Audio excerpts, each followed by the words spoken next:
नमस्कार दोस्तों, मैं आप सभी का स्वागत करता हूं डिफेंस मास्टर पर और एक नया आपके लिए सेशन लेकर आया हूं।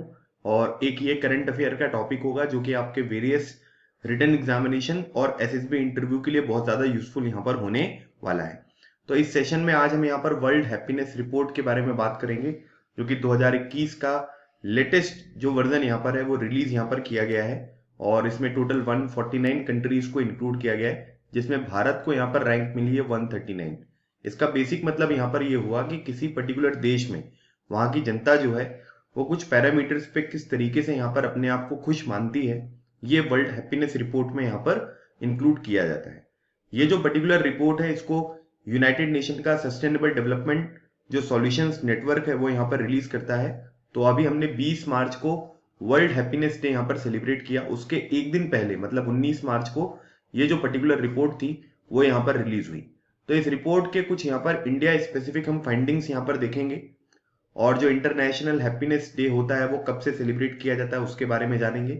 सस्टेनेबल जो डेवलपमेंट सॉल्यूशन नेटवर्क है ये क्या है, इन सब चीजों के बारे में हम इस सेशन में डिस्कशन करेंगे, जो कि आपके एग्जामिनेशन के लिए और इंटरव्यू के लिए बहुत ज्यादा इंपॉर्टेंट है। क्योंकि अगर आप इस टॉपिक को प्रिपेयर कर लेते हो और इंटरव्यूइंग ऑफिसर आपसे कभी बोलते हैं कि हमें एक न्यूज के बारे में बताइए, तो इस टॉपिक को मैंने पूरा कवर किया है। मतलब इससे जो भी यहाँ पर क्रॉस क्वेश्चनिंग होगी वो सब चीजें यहाँ पर आप आसानी से आंसर कर सकते हैं।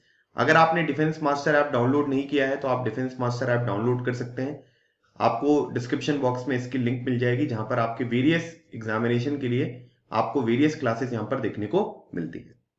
सबसे पहले हम ये देख लेते हैं कि जो ये वर्ल्ड हैप्पीनेस रिपोर्ट है ये न्यूज में क्यों है। तो अभी क्या हुआ है कि sustainable development solutions network for the United nation ने वर्ल्ड हैप्पीनेस रिपोर्ट 2021 यहाँ पर रिलीज करी है।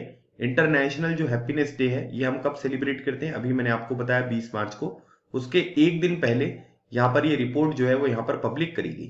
ठीक है, और ये जो पर्टिकुलर साल है वो बहुत ज्यादा इंपॉर्टेंट है, क्योंकि कोविड-19 का जो टाइम पीरियड है इस टाइम पीरियड पर आप देख सकते हैं कि कई सारे लोग जो हैं वो यहाँ पर सक्सेसफुल भी हुए, और मेजॉरिटी जो लोग हैं वो इंटरनेशनल लेवल पर अगर हम देखें, चाहे वो इंडिया में हो चाहे किसी दूसरी कंट्री में हो, तो आपको सबको पता है कि हम लोगों ने जो यहाँ पर रिकवरी करी है वो किस तरीके से हुई है। वो के बेस्ड रिकवरी आपको देखने को मिलेगी। ठीक है, तो के का मतलब यहाँ पर क्या हुआ कि कुछ लोग जो है उनको यहाँ पर सक्सेसफुल देखने को मिले, है ना, उनकी सक्सेस आपको देखने को मिली, और कुछ लोग जो है वो यहाँ पर और भी ज्यादा पुअर होते हुए दिखाई दिए। ठीक है, तो इसी वजह से लोग यहाँ पर हैप्पीनेस के बारे में क्या सोचते हैं, वो कितने खुश हैं, ये जानना हमारे लिए बहुत जरूरी है। और उसी के बेसिस पे ये पूरी की पूरी रिपोर्ट यूनाइटेड नेशन के सस्टेनेबल डेवलपमेंट सॉल्यूशंस नेटवर्क ने यहाँ पर रिलीज करी है। तो थोड़ा सा सस्टेनेबल डेवलपमेंट सॉल्यूशंस नेटवर्क के बारे में हम जान लेते हैं, क्योंकि कभी कभी क्या होता है कि जिस ऑर्गेनाइजेशन ने ये रिपोर्ट यहाँ पर रिलीज करी है उससे रिलेटेड भी क्वेश्चन जो है वो आपसे एग्जामिनेशन में पूछे जा सकते हैं। अगर हम बात करेंगे तो SDSN जो है इसको 2012 में लॉन्च किया गया था, and mobilizes global scientific and technological expertise to promote practical problem solving for sustainable development goals and the Paris climate agreement. ठीक है, अब ये दोनों इंपॉर्टेंट टर्म है। अब अगर हम बात करें सस्टेनेबल डेवलपमेंट गोल्स के बारे में, तो टोटल आपको यहाँ पर 17 गोल्स जो हैं वो आपको देखने को मिलेंगे। ठीक है, जो टोटल गोल्स हैं वो कितने हैं, वो आपको टोटल जो है वो यहाँ पर 17 देखने को मिल रहे हैं, जिनको 2030 तक आपको यहाँ पर अचीव करना है। जितनी भी कंट्री यूनाइटेड नेशन का पार्ट है उन सब के सामने ये चैलेंज है कि भाई ये जो सस्टेनेबल डेवलपमेंट गोल्स है, जिसमें नो पॉवर्टी हो गया, जीरो हंगर हो गया, वेल बीइंग हो गया, क्वालिटी एजुकेशन, जेंडर इक्वालिटी, है ना, क्लीन वाटर एंड सैनिटेशन, इस तरीके की ये टोटल 17 गोल्स हैं जिनको 2030 तक आपको यहाँ पर अचीव करना है। इससे पहले अगर हम बात करेंगे तो मिलेनियम डेवलपमेंट गोल्स हुआ करते थे, जिनका नंबर कितना था, वो था 8, और इसको यहाँ पर कब तक समाप्त किया गया था, 2015, जिसमें हम फेल हो गए थे, हम मिलेनियम डेवलपमेंट गोल्स को यहाँ पर अचीव नहीं कर पाए थे। तो इस चीज को ध्यान में रखते हुए जो प्रैक्टिकल प्रॉब्लम सॉल्विंग हो सकती है ना, और किस तरीके से हम ग्लोबल साइंटिफिक और टेक्नोलॉजी जो यहाँ पर एक्सपर्ट्स हैं और जो वहां पर उनकी एक्सपर्टाइज है उसका प्रयोग करके सस्टेनेबल डेवलपमेंट गोल्स को यहाँ पर अचीव कर सकते हैं। फिर उसके बाद पेरिस क्लाइमेट एग्रीमेंट है, जिसको हम यहाँ पर कॉन्फ्रेंस ऑफ पार्टीज 21 जो आपको पेरिस में यहाँ पर साइन होता हुआ दिखाई दिया। ये बराक ओबामा जी का बहुत बड़ा अचीवमेंट था जो 2015 में निकलकर सामने आया। क्योंकि आज के टाइम पीरियड पर अगर हम देखें तो अलग अलग कंट्रीज जो हैं वो यहाँ पर ग्रीन हाउस गैस का एमिशन कर रही है, जिसकी वजह से लगातार आपको जो हमारा इन्वायरमेंट है उसका टेम्परेचर बढ़ता हुआ दिखाई दे रहा है, और अलग अलग तरीके की प्रॉब्लम, साइक्लोन के बारे में देख लीजिए, अर्थक्वेक के बारे में देख लीजिए, इस तरीके की प्रॉब्लम्स हम रेगुलर बेसिस पे यहाँ पर फोकस कर रहे हैं। तो यहाँ पर क्या हुआ कि इस तरीके की प्रॉब्लम्स को सॉल्व करने के लिए यूनाइटेड नेशन के सस्टेनेबल डेवलपमेंट सॉल्यूशन नेटवर्क को यहाँ पर स्टैब्लिश किया गया, लॉन्च किया गया 2012 में। और वही सस्टेनेबल डेवलपमेंट सॉल्यूशन नेटवर्क जो है वो यहाँ पर क्या करता है, वो वर्ल्ड हैप्पीनेस रिपोर्ट यहाँ पर रिलीज करता हुआ दिखाई देता है। इसको यहाँ पर जो यूनाइटेड नेशन सेक्रेटरी जनरल है, ठीक है, उनके यहाँ पर गाइडेंस में, ठीक है, उनके बिहाफ में यहाँ पर इसको स्टेब्लिश किया गया। आप लोग मुझे कमेंट सेक्शन में ये बताइएगा आज के टाइम पीरियड पर जो हमारे यूनाइटेड नेशन के सेक्रेटरी जनरल हैं उनका नाम क्या है और वो किस कंट्री से बिलोंग करते हैं। इसका आंसर आप कमेंट सेक्शन में दे सकते हैं। अब जो सस्टेनेबल डेवलपमेंट सॉल्यूशंस नेटवर्क है एंड जब बर्ड्समैन स्टिफ्टुंग have been publishing the annual sustainable development goal index and dashboard global report since 2016। मतलब इस तरीके की जो अलग अलग तरीके की रिपोर्ट्स हैं ये करीब 2016 से यहाँ पर ये दोनों ऑर्गेनाइजेशन जो आपको देखने को मिले SDSN और बर्ड्समैन स्टिफ्टुंग जो यहाँ पर ऑर्गेनाइजेशन है, ये लोग अलग अलग तरीके के इंडेक्स सस्टेनेबल डेवलपमेंट गोल से रिलेटेड यहाँ पर आपको देखने को मिलेंगे। वो लोग यहाँ पर 2016 से यहाँ पर रिलीज कर रहे हैं। ठीक है, आप हमारे डिफेंस मास्टर ऐप पर जो है वो अलग अलग तरीके की क्लासेस चल रही हैं, जैसे CDS हो गया, FCAT, CDS, FCAT दोनों हैं, और SSB इंटरव्यू की प्रिपरेशन भी यहाँ पर चल रही है। तो आप यहाँ पर डिफेंस मास्टर ऐप डाउनलोड करके इन क्लासेस का यहाँ पर एक्सेस ले सकते हैं और अपनी प्रिपरेशन जो है वो यहाँ पर स्टार्ट कर सकते हैं। किसी भी तरीके का कोई डाउट अगर रहता है तो मैं वीडियो के अंत में आपको अपना नंबर भी यहाँ पर प्रोवाइड कर दूंगा सो दैट आप मुझसे भी यहाँ पर कनेक्ट हो सके। अब हम सबसे पहले बात कर लेते हैं इंटरनेशनल हैप्पीनेस डे के बारे में।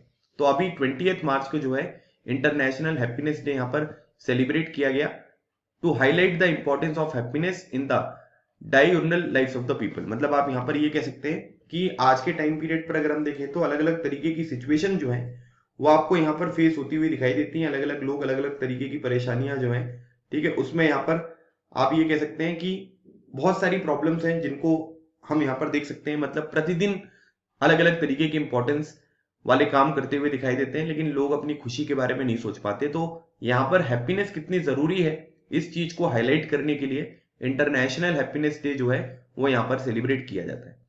यूनाइटेड नेशन ने इसको सेलिब्रेट करना स्टार्ट किया था 2013 में, लेकिन इसका रिजोल्यूशन जो यहाँ पर पास हुआ था वो आपको जुलाई 2012 में रिजोल्यूशन पास होता हुआ दिखाई दिया। ठीक है, तो 2012 में रिजोल्यूशन पास किया गया था और स्टार्ट कब किया गया सेलिब्रेट करना, यूनाइटेड नेशन के द्वारा 2013 में इसको किया गया था।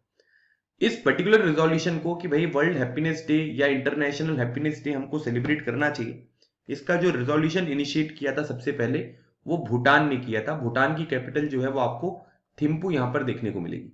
और उसने यहाँ पर ये बोला कि भाई देखिए हमको यहाँ पर क्या करना पड़ेगा कि नेशनल हैप्पीनेस के ऊपर भी थोड़ा सा फोकस करना पड़ेगा। सारी कंट्रीज जो है वो नेशनल इनकम के ऊपर तो यहाँ पर फोकस करती हैं, लेकिन हमें थोड़ा सा नेशनल हैप्पीनेस, क्योंकि कंट्री अगर खुश नहीं रहेगी तो इनकम आप कितना भी कमा लो उसका कोई अर्थ नहीं निकलता है। तो अर्ली 1970s में उन्होंने यहाँ पर ये रिजोल्यूशन जो है वो यहाँ पर इनिशिएट किया था, thereby adopting the gross national happiness GNH over gross national product, जिसको हम GNP के नाम से यहाँ पर जानते हैं। ठीक है, जो ग्रॉस नेशनल हैप्पीनेस है, ये फ्रेज ग्रॉस नेशनल हैप्पीनेस, इसको पहली बार किसने क्वाइन किया था, ये यहाँ पर क्या है कि जो भूटान के किंग थे, 4th नंबर के किंग, जो चौथी बार में यहाँ पर किंग बने थे, 4th किंग ऑफ भूटान, जिनका नाम है किंग जिग्मे सिंगे वांगचुक, इन्होंने 1972 में ये ग्रॉस नेशनल हैप्पीनेस जो है इस पर्टिकुलर फ्रेज का यहाँ पर प्रयोग पहली बार किया था। ठीक है, तो ये फ्रेज जो है वो सबसे पहले किसके द्वारा यहाँ पर यूज करी गई थी, ये भी क्वेश्चन आपसे एग्जामिनेशन में बन सकता है। तो याद रखिएगा 4th किंग ऑफ भूटान, जिनका नाम था किंग जिग्मे सिंगे वांगचुक, जो कि 1972 में यहाँ पर क्वाइन किया गया था। अब यहाँ पर एक टर्म यूज किया गया है GNP, जिसको हम ग्रॉस नेशनल प्रोडक्ट कहते हैं। तो दो चीजें हैं, एक तो GDP और एक GNP है ना। इन दोनों में डिफरेंस यहाँ पर क्या होता है, देखिए अगर आज के टाइम पीरियड पर हम देखें तो GDP में और GNP में दोनों में आपको डिफरेंस देखने को मिलेगा। अगर हम मान लीजिए कि प्यारे भारत के बारे में बात करें, ठीक है, तो इसकी बाउंड्री के अंदर, इसकी टेरिटरी के अंदर अगर मान लीजिए कि कोई भी गुड्स या सर्विसेज यहाँ पर प्रोड्यूस होती हैं with in are domestic territory irrespective of the person producing. अब यहाँ पर क्या है कि यहाँ पर जो इंडियंस हैं वो भी आपको देखने को मिलेंगे, ठीक है, यहाँ पर जो फॉरेनर्स हैं वो भी आपको देखने को मिलेंगे। तो उनके द्वारा जितनी भी गुड्स और सर्विसेज यहाँ पर प्रोड्यूस करी जाती है, ठीक है, उन सभी की जो मार्केट वैल्यू यहाँ पर होती है उससे हमको यहाँ पर GDP देखने को मिलेगा। ठीक है, लेकिन अगर हम GNP के बारे में बात करें तो GNP बेसिकली क्या होता है कि GDP होगा अब इसमें कई सारे जो इंडियंस हैं वो बाहर आपको काम करते हुए दिखाई देंगे, ठीक है, बहुत सारे लोग जो है वो दूसरी कंट्रीज में काम करते हैं। तो वहां पर क्या हुआ कि इंडियंस के द्वारा जो इनकम यहाँ पर अर्न करी जाती है उसको ऐड कर दीजिए, और जो इंडिया में फॉरेनर्स यहाँ पर रह रहे हैं, जो इनकम वो अपने घर में भेज रहे हैं, दूसरी कंट्रीज में भेज रहे हैं, उनकी इनकम को माइनस कर दो। तो ये यहाँ पर क्या हो गया, ये हो गया आपका जीएनपी। तो GNP is the final goods produce by citizen of a country irrespective of where they are produce in the world. कहीं पर भी वो प्रोड्यूस हो उसको हम जीडीपी में अगर ऐड कर देंगे हमारे देश के लोगों का, और जो हमारे देश में लोग काम कर रहे हैं इनकी इनकम को अगर हम बाहर वाले जो भेजने वाले हैं उनको सब्ट्रैक्ट कर दें, तो इससे यहां पर क्या होता है कि इससे जीएनपी निकल कर आ जाता है। इसके बाद एक चीज होती है जिसको हम बोलते हैं नेट नेशनल, जो आपका यहां पर प्रोड्यूस होता है, ठीक है। तो जीएनपी के बाद एनएनपी होता है। तो अगर मान लीजिए कि हम इसमें से क्या करते हैं कि जीएनपी में से डिप्रिशिएशन, कई सारी चीजें ऐसी होती हैं जिनका समय के साथ जो दाम है वो यहां पर कम होता हुआ जाता है, ठीक है। तो ये क्या होगा, ये हो गया जैसे जीएनपी हो गया जीडीपी ग्रॉस डोमेस्टिक प्रोड्यूस, और उसके बाद जीएनपी हो गया आपका ग्रॉस नेशनल प्रोड्यूस। उसी तरीके से अगर हम यहां पर देखें तो जो एनएनपी होता है इसमें से अगर हम डिप्रिशिएशन को माइनस कर देते हैं, कई बार क्या होता है कि जैसे मान लीजिए कि आपने यहां पर कोई गाड़ी खरीदी है ना, और उस गाड़ी को आप ये समझ रहे हो कि इसको कुछ साल में हम बेच देते हैं, ठीक है, लेकिन वो चीजें जो है उतना दाम आपको नहीं मिलेगा। तो ये क्या है कि समय के साथ चीजें जो है उनका दाम कम होता जाता है, जिसको हम डिप्रिशिएशन कहते हैं। तो जीडीपी मतलब ग्रॉस डोमेस्टिक प्रोडक्ट, जीएनपी मतलब ग्रॉस नेशनल प्रोडक्ट, एनएनपी मतलब यहां पर क्या होता है नेट नेशनल प्रोडक्ट, जिसमें हम डिप्रिशिएशन को सब्ट्रैक्ट कर देते हैं। उसके बाद अगला टर्म जो आता है उसको बोलते हैं हम नेशनल इनकम, ठीक है। तो नेशनल इनकम भी इसी तरीके से आप यहां पर निकाल सकते हो। और इसमें एक और इंपॉर्टेंट चीज अगर आप देखो तो पर कैपिटा इनकम बहुत इंपॉर्टेंट होता है, क्योंकि किसी देश में कितना विकास हो रहा है ये पर कैपिटा इनकम के ऊपर बेस्ड आपको देखने को मिलेगा, ठीक है। तो जो पर कैपिटा इनकम होता है वो आप यहां पर क्या करिए कि नेशनल इनकम डिवाइडेड बाई जो भी पॉपुलेशन है देश की, ठीक है, उससे उसको डिवाइड कर दीजिए, तो यहां पर ये पर कैपिटा इनकम आपको देखने को मिलेगी। तो ये थोड़ा सा एक अंतर है जीडीपी और जीएनपी के बीच में, इसके बारे में आपको थोड़ी सी जानकारी होनी चाहिए। अब हम बात करते हैं इंटरनेशनल हैप्पीनेस डे के बारे में ही। The concept implies that sustainable development should take a holistic approach towards notion of progress and give equal importance to non economic aspect of wellbeing, ठीक है। आज के टाइम पीरियड पर अगर हम सोचेंगे केवल इकोनॉमिक एक्टिविटीज जो है उन्हीं के ऊपर हम अगर फोकस करेंगे तो भी जीवन यहाँ पर सफल नहीं होगा, है ना। मतलब हमको क्या करना पड़ेगा कि जो नॉन इकोनॉमिक एस्पेक्ट है वेलबींग की, कि भाई किसी का जीवन यहाँ पर अच्छा है या नहीं है, तो उन सब चीजों के ऊपर भी हमको थोड़ा सा ध्यान देना पड़ेगा, और उस तरीके की प्रोग्रेस के ऊपर भी हमको फोकस करना पड़ेगा, ठीक है। जीएनपी के बारे में मैंने आपको ऑलरेडी यहाँ पर अभी इसकी डेफिनेशन और ये क्या होता है इसके बारे में मैंने ऑलरेडी आपको समझा दिया है, ठीक है। अब जो यहाँ पर इंटरनेशनल हैप्पीनेस डे है 2021 का, अगर हम यहाँ पर इसकी थीम के बारे में बात करेंगे तो ये है happiness for all for ever. Very important question, आपकी एग्जामिनेशन में ये डायरेक्टली पूछा जा सकता है, ठीक है। अब हम बात करते हैं जो रिपोर्ट निकलकर सामने आई है, तो इस रिपोर्ट में यहाँ पर टोटल 149 कंट्रीज को यहाँ पर इंक्लूड किया गया है by how happy their citizens perceive themselves to be, मतलब उनके जो नागरिक हैं अलग अलग कंट्रीज के वो अपने आप को कितना खुश यहाँ पर देखते हैं, वो यहाँ पर हैप्पीनेस रिपोर्ट 2021 में इंक्लूड किया गया है। इसमें अगर हम देखेंगे तो आपको कुछ 6 इंपॉर्टेंट पॉइंट्स हैं जिनके ऊपर फोकस किया गया है, जिसमें gross domestic product per capita income वगैरह के बारे में बात करी गई है ना, सोशल सपोर्ट उनको यहाँ पर कितना मिल रहा है, healthy life expectancy at birth, मतलब उनका जो जीवन है वो कितना हेल्दी है ना, freedom to make life choices, ठीक है, generosity and perception of corruption, इन सभी 6 पॉइंट्स को यहाँ पर जो है वो इंक्लूड किया गया। तो यूपीएससी एग्जामिनेशन में ये पॉइंट्स आपसे पूछे जाते हैं कि जो हैप्पीनेस रिपोर्ट है उनके जो की इंडिकेटर्स हैं उनमें कौन कौन सी चीजें हैं जिनको यहाँ पर इंक्लूड करी गई। और उसके बाद जो लोगों ने भी इसके लिए रिस्पॉन्ड यहाँ पर किया उनको ये बोला गया कि भाई आप अपनी जो करंट आपका जीवन है इसको 0 से 10 के स्केल में आप यहाँ पर क्या करो, डिफाइन करो, और उसके बेसिस पे यहाँ पर जो रैंकिंग है वो निकल कर ये सामने आई है। अगर हम बात करेंगे टॉप परफॉर्मर्स के बारे में तो फिनलैंड जो है उसकी यहाँ पर क्या है भाई, वो पोजीशन नंबर 1 है। ये हैप्पीएस्ट कंट्री अगर आप देखोगे तो ये फिनलैंड है, और ये चौथे साल लगातार इस पर्टिकुलर पोजीशन को हासिल करने में यहाँ पर सफल हुई है। तो आपसे इस तरीके से भी क्वेश्चन आ सकता है पेपर में कि वो कौन सी कंट्री है जिसने 4 बार लगातार हैप्पीनेस रिपोर्ट यहाँ पर टॉप किया, सो दैट इज फिनलैंड। उसके बाद यहाँ पर सेकंड नंबर पर आपको आइसलैंड देखने को मिलेगा, फिर डेनमार्क है, फिर स्विट्जरलैंड है, फिर नीदरलैंड्स आपको देखने को मिलेगा, फिर स्वीडन है, जर्मनी एंड नॉर्वे, ठीक है। तो आप यहाँ पर शुरू के जो 3 कंट्रीज हैं इनके नाम आप यहाँ पर याद रखिए। तो पहले नंबर पर फिनलैंड हो गया, दूसरे नंबर पर आइसलैंड और तीसरे नंबर पर आपको डेनमार्क यहाँ पर देखने को मिलेगा। अगर हम वर्स्ट परफॉर्मर्स के बारे में बात करेंगे तो अफगानिस्तान जो है वो मोस्ट अनहैप्पी कंट्री है। ठीक है, तो ये भी आपके लिए बहुत ज्यादा इंपॉर्टेंट है कि भाई जो सबसे ज्यादा अनहैप्पी कंट्री है वो कौन सी है। इसके ऊपर जो है वो आपको यहाँ पर जिम्बाब्वे देखने को मिलेगा 148 पे, रवांडा हो गया 147, बोत्सवाना है 146 और लिसोथो है आपको 145। तो नीचे से 3 कंट्रीज जो हैं ये आप ध्यान रखिएगा, अफगानिस्तान हो गया, जिम्बाब्वे हो गया और रवांडा, ये 3 कंट्रीज हैं जिन्होंने नीचे से यहाँ पर टॉप किया है। ठीक है, तो 3 टॉप की याद रखनी है और 3 नीचे से आपको यहाँ पर ध्यान रखनी है। अगर हम इंडिया के नेबर्स के बारे में बात करेंगे तो इंडिया के नेबर्स में पाकिस्तान की जो रैंक है वो है 105, है ना।